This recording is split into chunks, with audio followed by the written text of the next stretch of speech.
Good morning and welcome to Travels with Monkey Boy. We continue on our journey to Sri Lanka. There's generally a reason why I pick a place to go visit. We went to the Maldives for the idea of swimming with the whale sharks, Turkey for the Grand Bazaar, the Canadian Maritime Provinces to see the Bay of Fundy, the largest tides in the world. You should go see them. For Sri Lanka, the first thing was to see the blue whales, which, if you're following along, we failed at. The second thing, but much more optimistic, was to go on a safari. I love safaris. Since being a little kid, I love wild animals. Maybe it was because we went to the Milwaukee Zoo often when I was young. Maybe it was watching Mutual of Omaha's Wild Kingdom. Weird to have an insurance company own a nature TV program. On Sunday nights, right before the wonderful world of Disney, when I was 6, 7, 8, 9, 10. The other two options in 1967 at 7 p.m., only three channels in my 6-year-old world, were Lassie and Gentle Ben, and what the cool kids were watching, which was a Voyage to the Bottom of the Sea, which was my choice, but I was always outvoted. The world used to be a very innocent place for a 6-year-old with a TV. Anyway, part of my quest to see the world is to see creatures in their native habitat. I like the idea that we share the planet with other creatures, and the only way I can be certain we are doing it is to see them. I still like zoos because so many of the animals are beautiful and weird, but I don't like the predictability of zoos. With absolute certainty, when you walk 100 steps and look to the left, the giraffes will be right there, and to the right will be the grizzly bears. Nature doesn't work that way. Safaris are completely random. You just never know what's going to be around the next turn. So it keeps you vigilant because while you may have seen 100 zebras in the last 20 minutes, when you go around the bend the next time, there might be a lion eating a zebra. Yesterday, around that metaphorical curve, were just the stupid pilot whales. But that's the gamble you take on a safari. I did learn in subsequent research that sperm whales, worst name in nature since they changed rapeseed oil's name to canola oil. One shouldn't see the largest toothed carnivores in the world and have 10-year-old boys giggling. Anyway, sperm whales eat pilot whales. For some reason, that made me like both creatures more. Anyway, I was not optimistic about a safari in Sri Lanka because Sri Lanka is the size of West Virginia with a population of 23 million. If you cram 23 million poor people into West Virginia's population is 1.8 million, I'm pretty sure they would have eaten all the cool creatures. Tanzania, the best safaris in my opinion, has 3 times the population of Sri Lanka, but 15 times the area. So there was room for the wild animals. Sri Lanka is just this little island, but the ad said safari. So with great optimism, we took the 6-hour round trip drive to Yala National Park. The first encouraging sign was along the highway every few miles, there was a big yellow sign that read, "Danger, peacocks ahead."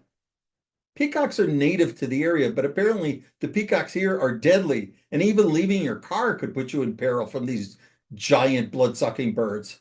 Of course, it might have just been a translation error. Imagine if we changed our deer crossing area into danger deer ahead. It sure would make us more cautious. Sadly, as we traveled, we were never attacked by a peacock, nor did we see piles of human bones left by previous peacock attacks. We got to the small town of Rama and had an excellent lunch while the girls played with the local street puppies. The food in Sri Lanka is really good. I mean, good if you like spicy, ricey dishes, like Indian food with a few little twists. Many dishes add coconut milk, so as if Thai food and Indian food had a baby. After lunch, we were picked up by the tour company for our afternoon game drive. The drive to the park entrance was about half an hour, and we passed some beautiful Buddhist stupas, like the big temples, and many roadside stands selling peacock feathers. We wanted to buy some feathers from this fearsome bird and asked the driver to stop, and he smiled and he said yes as he drove past in incomprehension. The park only let people in twice a day, at 7 a.m. and at 2 p.m. I think dusk and dawn are the key times to spot wildlife. So it made some sort of sense, though also created the cruise ship phenomenon where great waves of humanity would hit on schedule. The goal of all companies operating here is to get to see a leopard. This park is famed for leopards. This is Yala, but it's nature, so no guarantees. The first hour of the tour was very annoying. In the quest to see a leopard, we went racing past water buffalo and weird looking birds and spotted deer, but we had no time to stop as we had to race with the other Jeeps to see the leopards. We waited at the first parking lot of Jeeps where someone might have seen a leopard but saw nothing. We went to another and again, nothing. Finally, at a third spot, we had a very good front row seat on the road. And just as the leopards were coming out of the jungle, two four-wheel drive Jeeps decided that they could go off-road right in front of us for a better view for their passengers. People suck. Anyway, we did get a few glimpses of the magnificent animals amongst the stinking cavalcade of Jeeps. And then I told our guide I didn't care what we saw. I just wanted us to wander around the park without the herd of humans. And then the trip was great.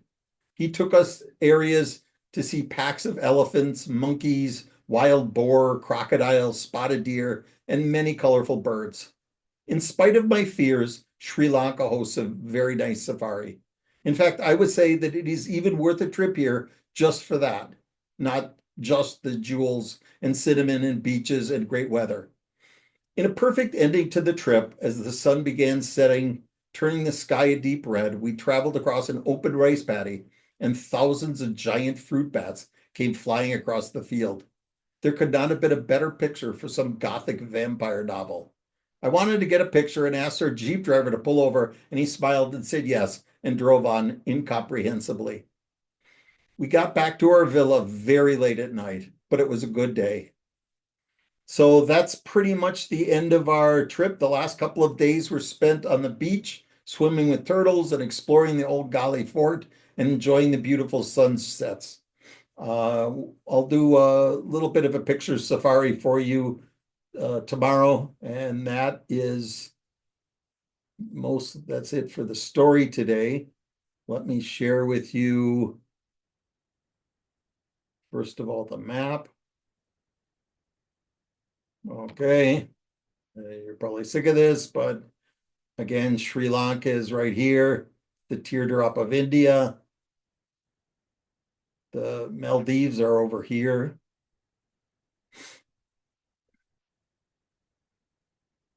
Here was Gali, where we stayed, and Yala National Park is way over here. Here we go, Yala National Park. And it's very nice. Okay. And let me show you some pictures.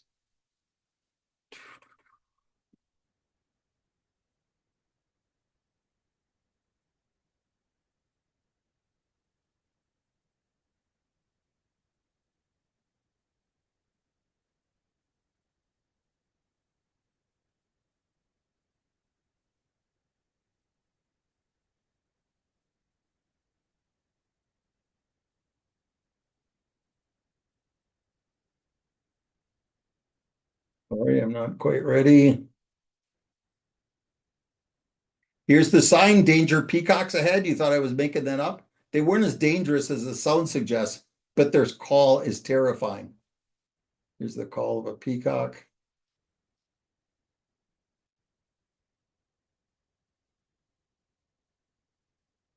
Lots of rice paddies and domesticated water buffalo as we drove along.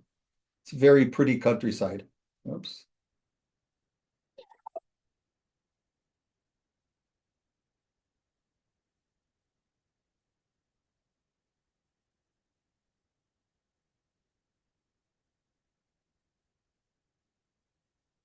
It's such a cool sound. It's a crazy bird. People swimming in disgusting canal under the stupa's watchful eye.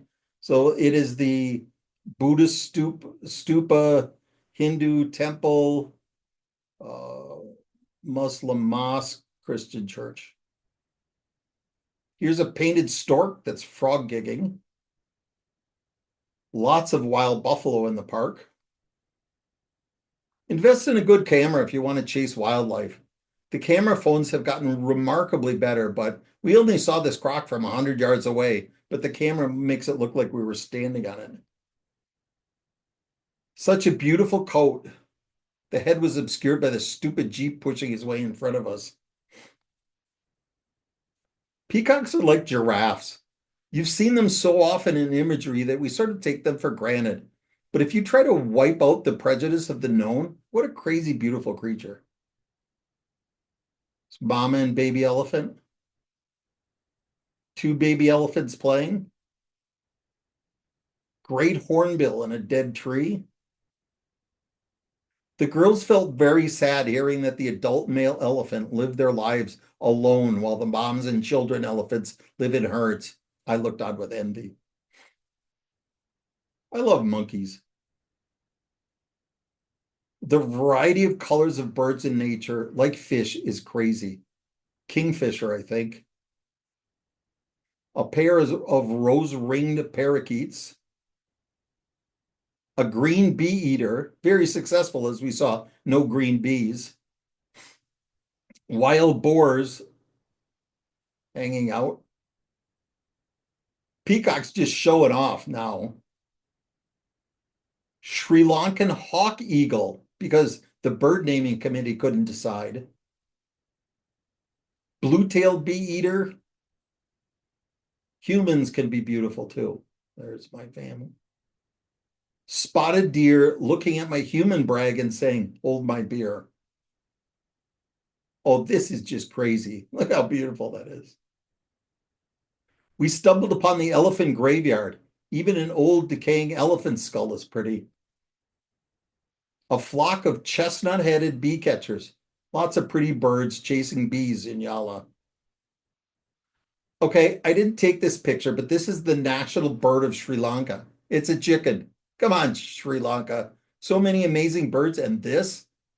In reality, the jungle fowl, this bird, is the progenitor of all chickens. So again, if we eliminate the prejudice of the familiar, it is beautiful and tasty. And that's it. Thanks for coming along. Short one for you tomorrow.